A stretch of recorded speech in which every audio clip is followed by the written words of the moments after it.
शाम ढल चुकी थी, सब खाना खा चुके थे।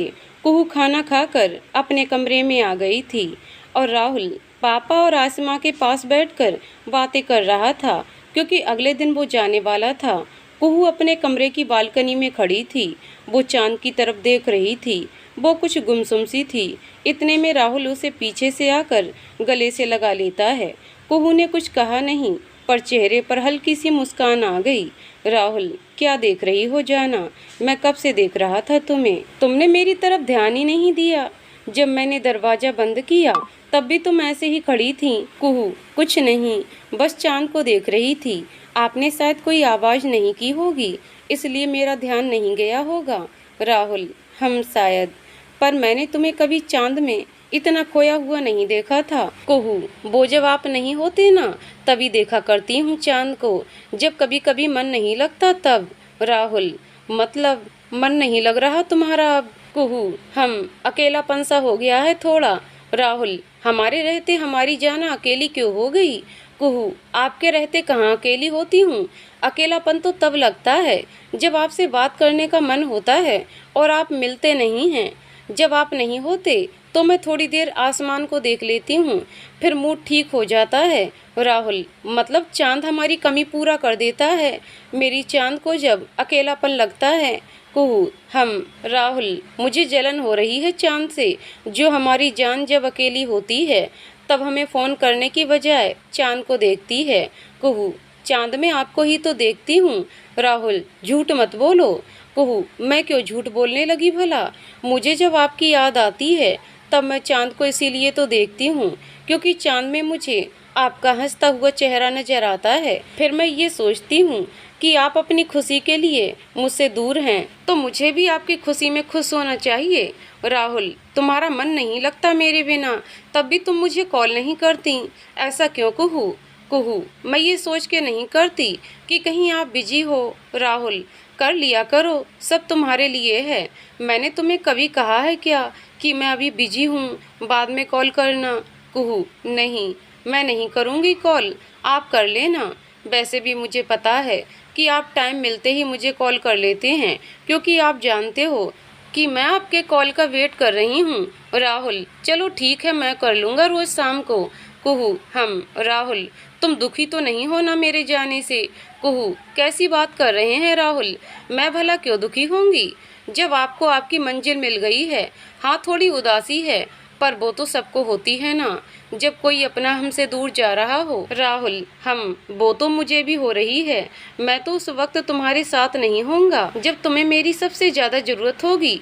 कुहू, कोई बात नहीं, मैं मैनेज कर लूंगी सब। राहुल, हम। कुहू, तुम हमेशा खुश रहना। ओके कुहू, ओके, मैं खुश ही रहूंगी और आपका इंतजार करूंगी। आप अपना पूरा ध्यान रखना। ओके। राहुल, ओके। राहुल, एक बात और सुनो, तुम मेरी याद में एक भी आंसू नहीं बहाओगी। कुहू, ठीक है, मैं नहीं रोऊंगी, पर यही कंडीशन आप पर भी लागू होती है। राहुल, हम। ओके। फिर राहुल कुहू का माथा चूमकर उसे गले लगा लेता है। थोड़ी देर बाद राहुल, मेरी 5:30 की ट्रेन है, तो 4 बजे उठना पड़ेगा, तो चलो सो जाते हैं। कुहू, मुझे आपके लिए कुछ खाने को भी बनाना है ना? राहुल, मेरा तुम्हें खाना बनाने के लिए परेशान करने का तो मन नहीं था, पर तुम्हारे हाथ का ही खा के जाऊंगा, फिर वो टेस्ट पता नहीं कब मिले। कुहू, कोई बात नहीं, मैं बना दूंगी, अब सो जाते हैं। राहुल, हम। राहुल कुहू सो जाते हैं। दोनों की नींद सुबह 4 बजे अलार्म से खुलती है। उठकर राहुल नहाने चला जाता है और कुहू नाश्ता बनाने चली जाती है। फिर दोनों साथ में बैठकर नाश्ता करते हैं। इतने में पापा और आसिमा भी उठ जाते हैं। राहुल, पापा आसिमा को सी ऑफ करके एक बार फिर कुहू के पास आता है। राहुल, अपना ध्यान रखना जाना, मैं चलता हूँ। कुहू, हम। राहुल, जाने से पहले तुम्हारे लिए एक लाइन गाने का मन कर रहा है, गाऊं? कुहू, गा दीजिए, अगर आपके जाने का टाइम ना हुआ हो तो। राहुल, 5:20 पे स्टेशन पहुंचना है, अभी 4:40 हुए हैं, वो 10 मिनट है मेरे पास, आधे घंटे में आराम से स्टेशन पहुंच जाऊंगा।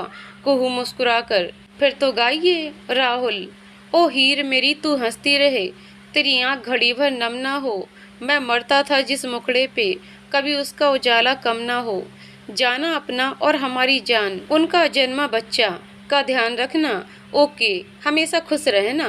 मैं कॉल भी करूँगा रोज। अब जा रहा हूँ, कहीं ट्रेन छूट ना जाए। कुहू, हमारी एक बात सुनते जाइए। राहुल, बोलो। कुहू, कुहू का दिल तभी तक धड़क रहा है जब तक राहुल की धड़कनों की आहट उस तक पहुंच रही है। जब वो आहट नहीं पहुंचेगी तो हमारा दिल भी धड़कना बंद कर देगा। जब तक आप हैं तभी तक कुहू है, अगर आप नहीं तो कुहू भी नहीं। कुहू सिर्फ राहुल की है और राहुल से ही है। राहुल, बिना कुहू का कोई अस्तित्व नहीं। आपकी बात का मतलब मैं समझ गई थी। आप ये कहना चाहते थे कि अगर आपको कुछ भी हो जाए तो भी मैं हमेशा खुश रहूं। पर आपके बिना मेरा खुश तो दूर, जिंदा रहना भी मुश्किल है। आपको फौज में भेज रही हूँ क्योंकि सभी अगर अपनी जान का जोखिम नहीं लेंगे तो देश की रक्षा कौन करेगा। मैं ये भी नहीं कहती कि आप लड़ाई में आगे ही ना बढ़ें, क्योंकि अगर आप डरेंगे तो कायर कहलाएंगे और मेरे पति को कोई कायर समझे ये मुझे मंजूर नहीं। मैं बस इतना कहना चाहती हूँ कि मैं बस आपसे हूँ। आप खुश तो मैं भी खुश, आप दुखी तो मैं भी दुखी, आप जिंदा तो मैं भी जिंदा। तो जैसा आप मुझे देखना चाहते हैं वैसा ही खुद रहिएगा। अब आपके जाने का समय हो गया है तो आप जाइए। राहुल के पास कुहू की बातों का कोई जवाब नहीं था तो वो बस हम कहकर चला गया। ट्रेन में भी पूरे रास्ते वह कुहू की बात के बारे में सोच रहा था कि इतना प्यार कैसे कर सकती है वो मुझसे, मुझसे अलग होकर रह सकती है पर मेरे बिना नहीं, मेरे कहने पर खुश रह सकती है पर मेरे दुख में चाह कर भी नहीं मुस्कुरा सकती। दूसरी तरफ कुहू भी पूरा समय बस राहुल के बारे में ही सोच रही थी। शाम को कुहू का फोन रिंग करता है तो वो फोन उठाती है। राहुल, मैं पहुंच गया हूँ कुहू। कुहू, अच्छा, वहाँ सब ठीक है ना? मतलब आप मैनेज कर लोगे ना वहाँ? राहुल, हाँ सब ठीक है। तुम बताओ क्या कर रही थी? कुहू, आपका मुस्कुराता हुआ चेहरा देख रही थी। राहुल कुछ देर तक सोचता है। उसके मन में ये चल रहा था कि ये मेरी फोटो देख रही थी क्या। फिर उसे याद आता है कि कुहू ने क्या कहा था। राहुल, मतलब तुम चांद देख रही थी? कुहू, आपके कॉल का वेट कर रही थी काफी देर से, पर आपने अब फोन किया। आपके बिना मन नहीं लग रहा था तो सोचा चांद को ही देख लूं। राहुल, वो पहुंचने में थोड़ा लेट हो गया था इसलिए देर हो गई। राहुल कुहू कुछ देर तक बातें करते रहते हैं, फिर फोन कट जाता है। दोनों को एक दूसरे की याद आ रही थी पर फिर भी दोनों के चेहरे पर एक सुकून भरी मुस्कान थी। अब दिन बीतते जा रहे थे और राहुल कुहू की रोज फोन पर बात होती थी। दोनों खुद का ख्याल रखते ताकि उनके प्यार को उनकी वजह से चिंता ना हो। कुहू ने फैसला किया था कि वो अभी मेंस का पेपर नहीं देगी। उसने फैसला किया था कि वो अपने बच्चे के जन्म के बाद ही तीसरी बार ट्राई करेगी। राहुल की ट्रेनिंग भी सही चल रही थी। अब राहुल को गए हुए 3 महीने होने को थे। होली आ रही थी तो राहुल 2 दिन के लिए घर आने वाला था। सब एक दूसरे से मिलने के लिए उत्सुक थे। वो समय भी आया जब राहुल आ गया था। सब एक दूसरे से मिलकर खुश थे। राहुल शाम के वक्त लौटा था। खाने का वक्त होने वाला था तो कुहू खाना बना रही थी और पापा आसिमा राहुल के साथ बैठे थे।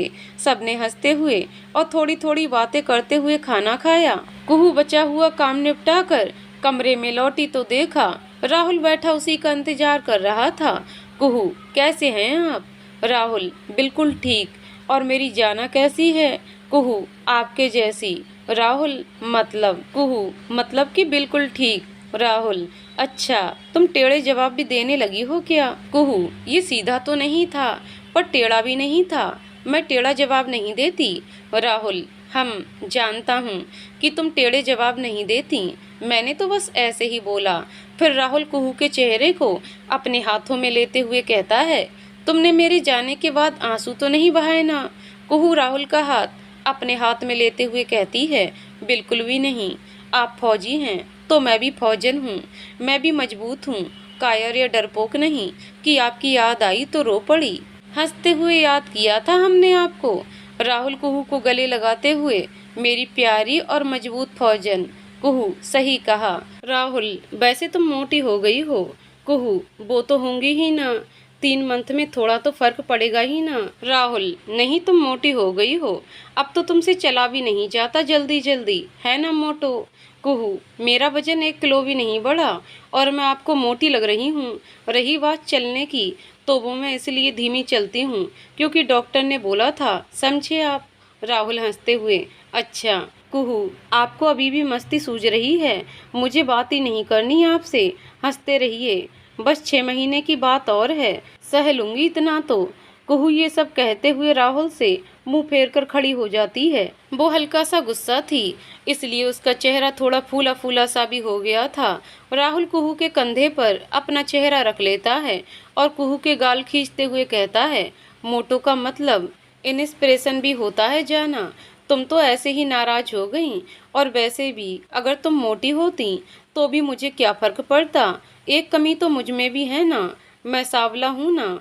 कुहू पीछे मुड़ती है, उसके चेहरे से साफ पता चल रहा था कि उसे राहुल की बात पसंद नहीं आई। कुहू, रंग तो रंग होता है ना, चाहे सांवला हो या गोरा। क्या बात हो गई अगर आप सांवले हैं? मैंने तो कभी ढंग से ध्यान भी नहीं दिया कि आपका रंग कैसा है। आपका मन ही इतना साफ है कि कभी चेहरे पर ध्यान ही नहीं गया। हमारे लिए आपके चेहरे से प्यारा कोई चेहरा नहीं, समझे आप। और आइंदा अगर हमारे सामने ऐसी बात की तो देख लीजिएगा, हम आपका कॉल पिक नहीं करेंगे। राहुल, नहीं करूँगा। फिर राहुल कुहू कुछ देर बातें करते हैं और सो जाते हैं। उनके 2 दिन बहुत खुशी के साथ बीते। राहुल ने सबके साथ टाइम स्पेंड किया। अब वो घड़ी भी आ चुकी थी जब राहुल को वापस जाना था। वो सबके गले मिलता है और चला जाता है। फिर वही पुराना फ़ोन पर बातों का सिलसिला शुरू हो जाता है। समय बहुत जल्दी बीत रहा था। अब कुहू की प्रेगनेंसी 8 महीने की थी, तो उसे चलने में बहुत दिक्कत होती थी। इसीलिए आसिमा ही घर का ज़्यादातर काम करती थी। कुहू बस एक आधे छोटे मोटे काम ही करती थी। जुलाई के आखिरी दिन चल रहे थे। कुहू को डॉक्टर ने 19 अगस्त की डेट दी थी। अब राहुल की ट्रेनिंग भी पूरी होने वाली थी। उसकी 15 अगस्त पर बॉर्डर पर ड्यूटी लगने वाली थी, फिर उसे छुट्टी मिल जाती। आज 4 अगस्त का दिन था। कुहू को पता नहीं क्यों बहुत बेचैनी सी हो रही थी।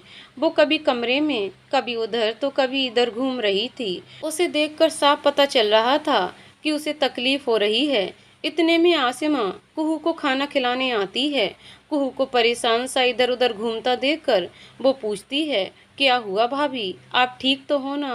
कुहू, आसिमा पता नहीं क्यों पर बहुत बेचैनी हो रही है, बहुत अजीब सा लग रहा है, कुछ ठीक नहीं लग रहा। आसिमा, भाभी आप बैठिए। कहते हुए आसिमा कुहू को बैठाती है और पूछती है, भाभी डॉक्टर की जरूरत तो नहीं है ना? कुहू, नहीं डॉक्टर की जरूरत नहीं है। आसिमा, अच्छा तो भाभी फिर आप खाना खा लीजिए। कुहू, नहीं आंसू, मन नहीं है। आसिमा, भाभी थोड़ा बहुत तो खा लीजिए। कुहू, आंसू मैं हमेशा टाइम पर ही खाना खाती हूँ, आज नहीं खाया जाएगा, मन नहीं है बिल्कुल भी। आसिमा, आपका मन तो आरब भाई ही ठीक करेंगे, मैं उन्हें बुलाती हूँ। कुहू, नहीं आंसू, इसकी कोई जरूरत नहीं है, भाई को तंग मत करो, मुझसे खाया जाता तो मैं खा लेती ना। पर आसिमा नहीं मानती और आरब को फ़ोन करके बुला लेती है, क्योंकि राहुल ने उससे कहा था कि अगर तुम्हें कुहू की तबीयत ठीक न लगे तो आरब को बुला लेना। आरब को आने में बस 20-25 मिनट ही लगते हैं। इतने में आसिमा किचन का काम देख रही थी। आरब के आते ही वो उसे लेकर कुहू के कमरे में जाती है। वो दोनों कुहू के कमरे में जाते हैं तो देखते हैं कि कुहू दर्द से तड़प रही है। कुहू बेड पर बैठी कुहू आरब को देखती है तो कहती है, भाइयों बहुत दर्द हो रहा है, मुझे हॉस्पिटल लेकर चलिए। आरब कुहू को तुरंत हॉस्पिटल लेकर जाता है। आसिमा भी उनके साथ ही थी। पापा घर पर नहीं थे। आसिमा उन्हें फ़ोन करके हॉस्पिटल बुलाती है। हॉस्पिटल में डॉक्टर्स कहते हैं कि नॉर्मल डिलीवरी है, शायद 2 से 3 घंटे में हो जाए। आसिमा ये बात तभी फ़ोन करके राहुल को बताती है। आसिमा, भाई हम भाभी को लेकर हॉस्पिटल आए हैं और डॉक्टर्स ने बोला है कि नॉर्मल डिलीवरी हो जाएगी। राहुल, लेकिन आज 4 ही तारीख है, डेट तो 19 की थी ना।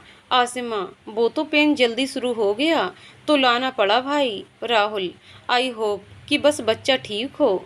मेरी कुहू से बात करवा सकती हो क्या? आसिमा, नहीं, उनसे डिलीवरी से पहले नहीं मिल सकते।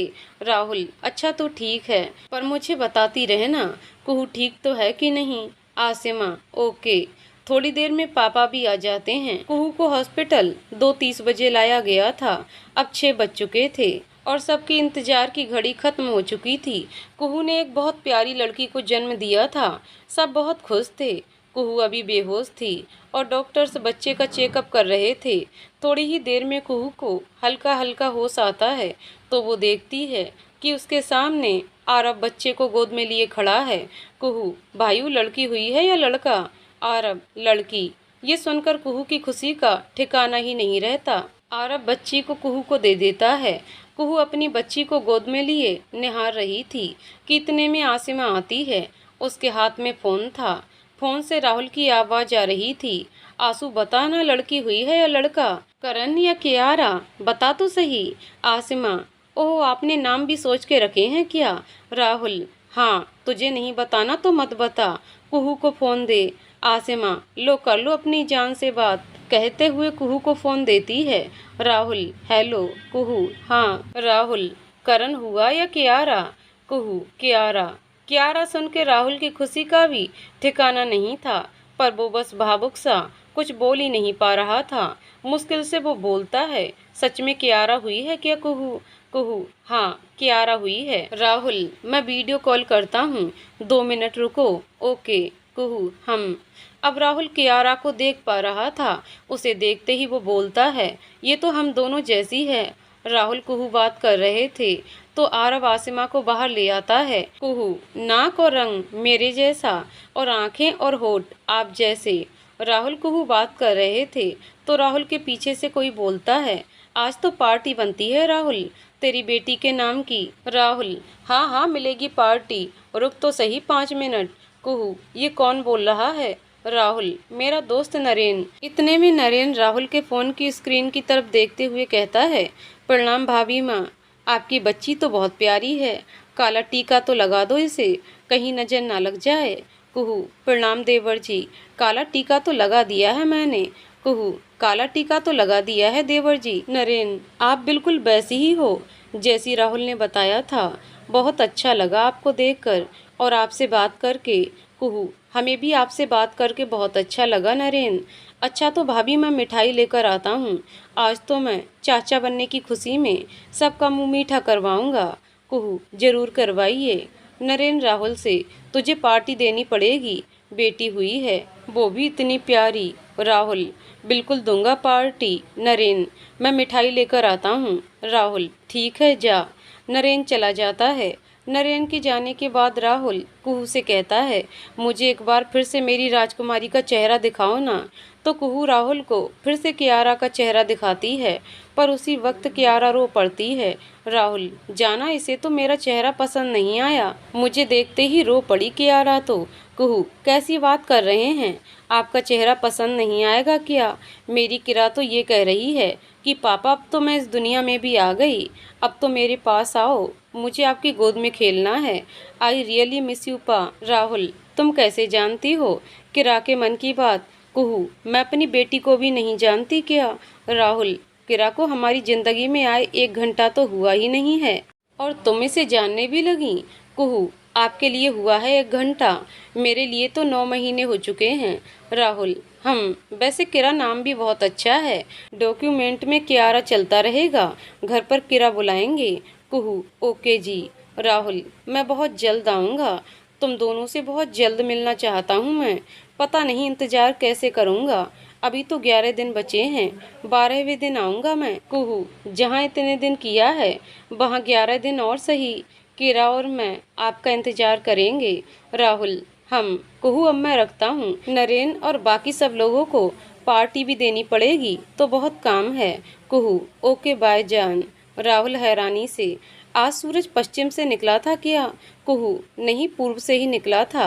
राहुल, तुमने मुझे जान बुलाया आज, हमारी शादी को 8 साल होने को हैं, आज तक तो कभी नहीं बुलाया था। कुहू, वो तो बस आज आप पे बहुत प्यार आ रहा था तो सोचा प्यार जाहिर कर दूं, और मैंने सोचा कि आप मुझे जाना बुलाते हैं तो मुझे बहुत अच्छा लगता है, तो आपको भी अच्छा ही लगेगा। राहुल, बहुत अच्छा लगा मेरी जान। कुहू, ठीक है, अब जाइए, आपके दोस्त आपका इंतजार कर रहे होंगे। राहुल, हम, बाय। फ़ोन कट जाता है। राहुल नरेन के पास चला जाता है और कुहू कियारा के साथ खेलने लगती है। कुहू अपनी नन्ही परी को प्यार की कमी नहीं होने देना चाहती थी। राहुल का प्यार तो किरा के नसीब में बहुत कम था, तो कुहू ने सोचा था कि किरा को कभी भी पापा के प्यार की कमी महसूस नहीं होने देगी। उसने सोचा था कि वो हमेशा किरा को समझेगी और उसका साथ देगी और उसका हौसला बढ़ाएगी। कुहू बस अपनी नन्ही सी जान को देख रही थी और उसे प्यार कर रही थी। आरव ये नज़ारा कमरे के बाहर से देख रहा था। उसे आज कुहू के जन्म का दिन याद आ रहा था, जब वो भी इसी तरह बहुत खुश था और अपनी बच्ची की तरह अपनी बहन को प्यार कर रहा था। अपनी गति से दिन बीत रहे थे, पर राहुल के लिए समय बहुत धीमा चल रहा था। वो अपनी बच्ची के साथ खेलना चाहता था। कुहू से मिले भी उसे 6 महीने बीत चुके थे। कुहू को भी राहुल की कमी महसूस होती थी, पर उसका दिन किरा का ध्यान रखने में बीत जाता था। ऐसे ही 10 दिन बीत गए। आज 14 अगस्त था। राहुल कुहू से बात कर रहा था। राहुल जान, कल मैं तुमसे बात नहीं कर पाऊंगा। वो कल दिन में मुझे ड्यूटी करनी है और शाम को सामान पैक करना है। परसों सुबह जल्दी निकलूंगा ना। कुहू, हम कोई बात नहीं, परसों तो मिलने ही वाले हैं ना। राहुल, कुहू फिर थोड़ी देर बात करके फ़ोन रख देते हैं। राहुल कुहू और किरा को याद करते हुए और कुहू राहुल को याद करते हुए और किरा को निहारते हुए सो जाती है। अगले दिन राहुल की भारत पाकिस्तान बॉर्डर पर जम्मू में ड्यूटी थी। उस दिन 15 अगस्त था, तो भारत की सुरक्षा पर इतना ध्यान नहीं दिया जाता। ये सोचकर दुश्मन सेना हमला कर सकती थी। कुछ हद तक ये बात ठीक भी थी, क्योंकि हम आज़ादी के जश्न में सुरक्षा का इतना ध्यान नहीं देते। कुछ समय पहले ही एक चौकी पर हमला हुआ था, पर उस हमले में दुश्मन सेना हार गई थी। अब दोबारा हमला होने की संभावनाएं थीं, तो सुरक्षा कड़ी थी। राहुल भी उसी चौकी पर तैनात था। 15 अगस्त का दिन बीतता है। अब 16 अगस्त की सुबह के 4 बज रहे थे। कुहू अपने बेड पर बैठी थी। नींद आंखों में नहीं थी। कभी किरा को शांत निगाहों से देख रही थी, कभी कमरे में लगी तस्वीरों को देख रही थी। अब शुक्ल पक्ष के दिन चल रहे थे, इसलिए चांद की रोशनी ज़्यादा थी। वो आराम से चीज़ों को देख पा रही थी। अचानक कुहू किरा को अपनी गोद में लिए उठती है और बालकनी में एक जगह जाकर बैठ जाती है। किरा उसकी गोद में आराम से सो रही थी और कुहू परेशान सी चांद को देख रही थी। उसका दिल बैठा जा रहा था, मन जी भरकर रोने के लिए कर रहा था, पर वो अपने आंसू थामे हुए थी। मन बेचैन सा था, पता नहीं क्यों। अब 6 बज चुके थे। घर के दरवाजे की घंटी बजी। रोशनी फैल चुकी थी, क्योंकि गर्मियों के दिन थे। अभी कोई उठा नहीं होगा, मैं ही देख लेती हूँ कौन है। ये सोचकर कुहू उठती है और दरवाजे की तरफ बढ़ने लगती है। वो अपने कमरे के दरवाजे तक भी नहीं पहुंची थी कि किरा के रोने की आवाज़ सुनाई देती है। वो वापस आकर किरा को गोद लेती है और उसे चुप करवाते हुए दरवाजे की तरफ बढ़ने लगती है। वो दरवाज़ा खोलती है तो सामने नरेन खड़ा था। कुहू, आप? वो भी इतनी सुबह सुबह? नरेन, भाभी, वो हम आपसे और कियारा से मिलना चाहते थे। आज हमें छुट्टी मिली थी, इसलिए हम सीधा आपके पास आ गए। सोचा पहले आपको मिल लूं, फिर घर जाऊंगा। कुहू, राहुल? नरेन, उसकी तो ड्यूटी लेट नाइट तक की थी, वो अभी कैसे पहुंचेगा? थोड़ा आराम तो करना पड़ेगा ना उसे। कुहू, हम अंदर आइए आप, हम आपके लिए चाय बनाते हैं। नरेन, नहीं भाभी, मैं चाय पीकर आया हूँ, आप किरा को मुझे दे दीजिए ना। कुहू, लीजिए। कुहू किरा को नरेन को दे देती है और पता नहीं उसके कदम हॉल में जाने के बजाय अपने कमरे की तरफ चले जाते हैं। नरेन को घर के बारे में पता नहीं था, इसलिए वो बस कुहू के पीछे पीछे चल रहा था। अपने कमरे में पहुंचकर कुहू को ख्याल आया कि वो कहाँ आ गई। उसे तो नरेन को हॉल में बैठाना चाहिए था, पर तब तक नरेन कमरे में एंटर कर चुका था। वो किरा के साथ खेल रहा था, इसलिए उसे भी ध्यान नहीं रहा कि वो कहाँ जा रहा था। कुहू पीछे मुड़ी तो उसने देखा कि नरेन के पीछे से एक आदमी गुजरा, जिसने फौजी के कपड़े पहन रखे थे। कुहू को बस उसका पैर दिखा, वो भी बस हल्का सा। वो आदमी कुहू के कमरे के सामने की एक लॉबी जो हॉल की तरफ जाती थी से गुजरा। कुहू, राहुल? नरेन, भाभी, वो तो शाम को आएगा।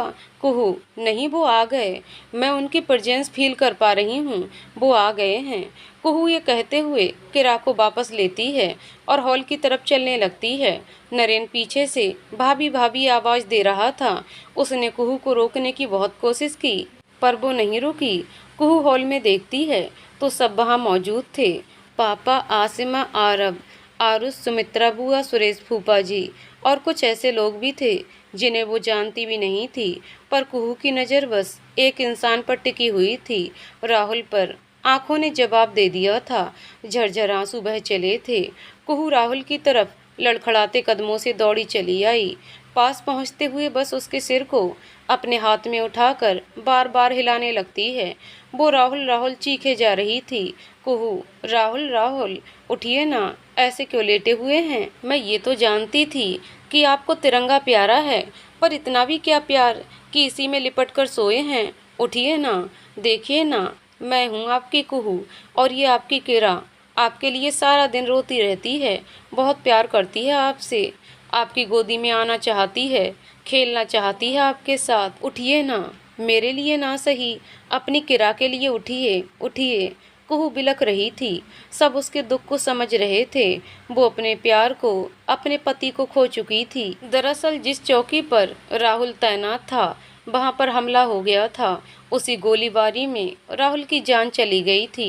नरेन अपने फौजी भाइयों के साथ राहुल को ताबूत में लाया था। वो कुहू से कुछ देर तक बात छुपाना चाह रहा था, पर वो कुहू को हॉल की तरफ आने से रोक नहीं पाया। कुहू एक हाथ से राहुल के हाथ को पकड़े थी। वो अपना सिर राहुल के सीने पर रखे रोए जा रही थी। उसके दूसरे हाथ में किरा थी, जिसे कुहू अपने सीने से लगाए हुए थी। अचानक कुहू की किरा के सर पर और राहुल के हाथ पर पकड़ मजबूत होती है और चेहरे पर एक मुस्कान आती है, और फिर वो मुस्कान बेजान हो जाती है। अचानक एक आदमी आरब से कहता है, ये बेहोश हो गई है, आप इन्हें संभालिए, वरना चूड़ी तोड़ते वक्त इनको चेहरे पर कांच लग जाएगा। आरब बेमन से कुहू की तरफ बढ़ रहा था। उसकी बहन की जिंदगी एक तूफान तबाह कर चुका था। राहुल के बाद कुहू खुद को और किरा को कैसे संभालेगी, यही उसकी समझ से बाहर था। अब आरब कुहू के पास पहुंच गया था। पहले उसने किरा को कुहू के हाथ से लेकर आसिमा को दे दिया। किरा कुहू के बिना नहीं रहती थी, तो वो कुहू से अलग होते ही बिलख पड़ी। अब हॉल में किरा के रोने की आवाज़ भी गूंज रही थी। आसिमा ने बहुत कोशिश की, पर किरा चुप ही नहीं हुई। अब आरब ने कुहू को कंधे से पकड़कर उठाया और अपने हाथ से सहारा दिया। फिर उस आदमी ने कुहू के एक हाथ, जिसमें किरा थी, पकड़कर चूड़ियां तोड़नी शुरू की। वो अभी एक भी चूड़ी तोड़ नहीं पाया था कि कुहू की गर्दन लटक जाती है, जिससे कुहू का शरीर थोड़ा पीछे की तरफ हो जाता है और उस आदमी के हाथ से कुहू का हाथ छूट जाता है। आरब परेशान हो जाता है। वो कुहू का पल्स रेट चेक करने के लिए कुहू की कलाई पकड़ता है, पर वो कुछ महसूस ही नहीं कर पाया। फिर आरब गर्दन से दिल की धड़कनें चेक करता है और सांसें भी, कुछ नहीं चल रहा था। कुहू की हार्ट फेल होने से जान जा चुकी थी। राहुल की मौत का सदमा वो बर्दाश्त नहीं कर पाई। आरब कुहू को अपने गले से लगाकर चीख चीख कर रोने लगता है। आसिमा, पापा, आरुष, बुआ जी और फूफा जी को भी धक्का लगा था।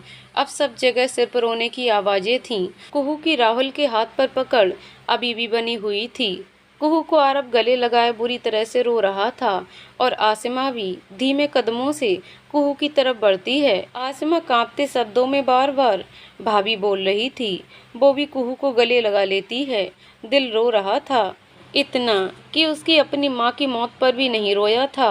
वो रो रही थी अपने भाइयों से ज़्यादा अपनी भाभी के लिए, जिसने उसे पराई होते हुए भी माँ सा प्यार दिया, कभी उसे अपनी बच्ची से अलग नहीं समझा। आसमा फिर किरा को कुहू के माथे पर लगे खून से टीका लगाती है, जो कि राहुल का था, और जब कुहू राहुल सीने पर सिर रखे हुए थी, तब उसके माथे पर लग गया था। फिर आसिमा किरा से कहती है, बच्चे, ये एक फौजी पिता, उनकी अमर सुहागन का आशीर्वाद है आपके लिए, जो हमेशा आपके साथ रहेगा, और किरा को अपने गले लगा लेती है। किरा अभी भी रो रही थी अपनी प्यारी माँ के लिए, पर माँ का साया उसके सिर से हमेशा के लिए उठ चुका है। ये वो मासूम बच्ची कहाँ जानती थी। किरा, आसिमा, आरब और पूरा परिवार रो रहा था अपने प्यारे राहुल कुहू के लिए। यहाँ तक कि राहुल का मृत शरीर लाए फौजियों की आंख भी नम थीं। सब रो रहे थे इन दो जानों के लिए, जिनका प्यार अनंत था। सच में कुहू के दिल ने अपनी बात सच कर दिखाई थी कि जब तक राहुल की धड़कनों की आहट उस तक पहुँच रही है, तभी तक वो जिंदा है, वरना नहीं। फिर सब रस्में पूरी की जाती हैं। उनके लिए बस एक अर्थ थी और एक ही चिता सजाई गई थी, क्योंकि किसी की हिम्मत ही नहीं थी कि राहुल के हाथ पर से कुहू की पकड़ छुड़वाने की। उनका प्यार कभी उन्हें अलग थोड़ी कर सकता था। राहुल कुहू का दाह संस्कार किया जाता है, फिर सारे रिश्तेदार चले जाते हैं। घर में सिर्फ आरव, आसिमा, किरा और पापा थे। आरव आसिमा से कहकर जा रहा होता है कि आंसू, अगर कोई जरूरत हो तो चाहे 12 बजे फ़ोन करना। तब पापा आरव को पीछे से आवाज़ देते हैं कि आरव, हमारी तबीयत कुछ ठीक नहीं लग रही है। आरव, मौसा जी क्या हुआ आपको? पापा, छाती में दर्द हो रहा है आरव। आरव, मौसा जी कोई रिस्क लेना ठीक नहीं, चलिए हॉस्पिटल चलते हैं। फिर आरव आसिमा पापा को लेकर हॉस्पिटल लेकर जाते हैं तो डॉक्टर कहते हैं कि इनको हार्ट अटैक आने का खतरा है। इनके हार्ट की मसल्स बहुत कमज़ोर हो गई हैं। हम 3 दिन इन्हें यहाँ पर रखेंगे, फिर आप इन्हें दिल्ली लेकर जाएं। आरव, डॉक्टर, हम अभी क्यों नहीं लेकर जा सकते दिल्ली? डॉक्टर, देखिए इनके लिए अभी ट्रैवल करना सेफ नहीं है, रास्ते में कुछ भी हो सकता है। हम इन्हें 3 दिन इसलिए रख रहे हैं ताकि हम इनके हार्ट के टेस्ट कर सकें। वो रिपोर्ट आगे भी काम आएगी। जब आप इन्हें दूसरे हॉस्पिटल में लेकर जाएंगे तब भी काम आएगी और हम भी इनकी प्रॉपर केयर कर सकें। आरव, जी डॉक्टर। डॉक्टर के जाने के बाद आसिमा आरव के गले लगकर रो पड़ती है। आसिमा, आरव भाई, ये क्या हो रहा है हमारे साथ? आज सुबह पता चलता है कि भाइयों नहीं रहे, फिर भाभी का हार्ट फेल हो जाता है और अब पापा की तबीयत बिगड़ गई। आरव, तू ज़्यादा मत सोच, सब ठीक हो जाएगा। आंसू, भगवान इतना बुरा तो नहीं होने देंगे हमारे साथ कि हम सबको ही खो दें। अब चुप हो जा। इतने में किरा रो पड़ती है। आरव, शायद इसे भूख लगी है, तू जाकर हॉस्पिटल से दूध लेकर किरा को पिला दे। आसिमा, हाँ भाई, आज तो 3 बजे के बाद किरा को दूध पिलाया ही नहीं, अभी जाती हूँ। फिर आसिमा किरा को चुप करवाते हुए जाने लगती है। आरव ये सोच रहा था कि कुहू की अच्छाई का फल अब उसकी बेटी को मिलेगा।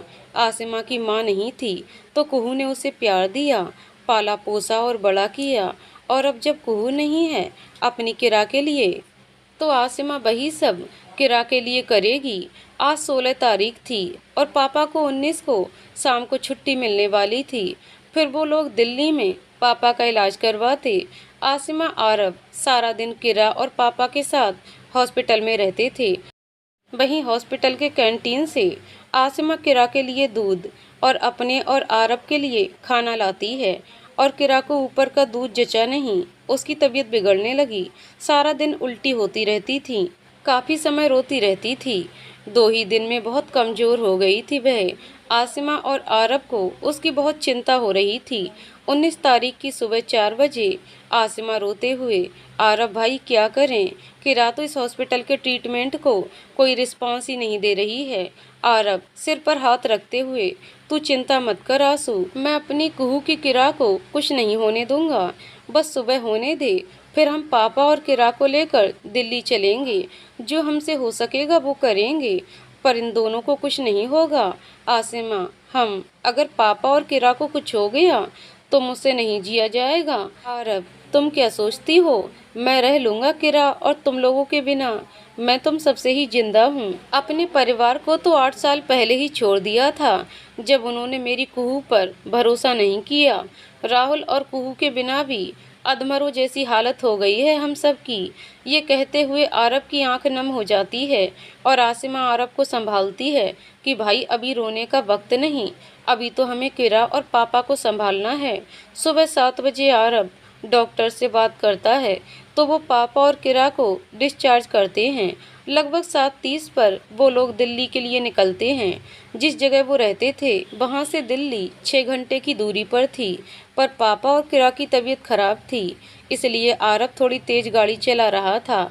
वो लगभग 1 बजे दिल्ली पहुँचते हैं और लगभग 1:15 तक दिल्ली के एक बड़े हॉस्पिटल के पास पापा और किरा को जल्दी से एडमिट करवाया जाता है। वहाँ के डॉक्टर्स ने पापा की हालत तो ज़्यादा क्रिटिकल नहीं बताई, पर किरा की हालत ज़्यादा क्रिटिकल बताई थी। उनका कहना था कि ये बच्ची अभी 15 दिन की बच्ची है, तो ये सिर्फ दूध पी सकती है और इनकी माँ नहीं है, इसीलिए इन्हें ऊपर का दूध पिलाया गया, पर इन्हें वो दूध जच ही नहीं रहा।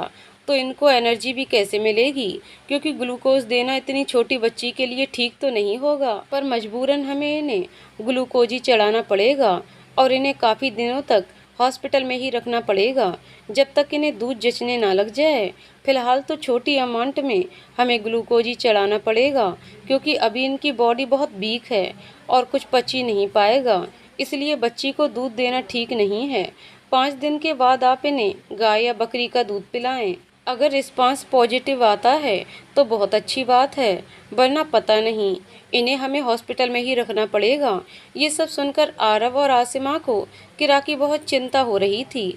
इतनी छोटी बच्ची को ग्लूकोज लगानी पड़ रही है और वो लोग बस किरा के रोने की आवाज़ सुन पा रहे थे, जो सुई के दर्द की वजह से रो रही थी। उसकी रोने की आवाज़ दोनों को बहुत तड़पा रही थी, पर डॉक्टर्स ने किरा के पास जाने से मना कर रखा था, इसलिए कोई कुछ कर नहीं सकता था।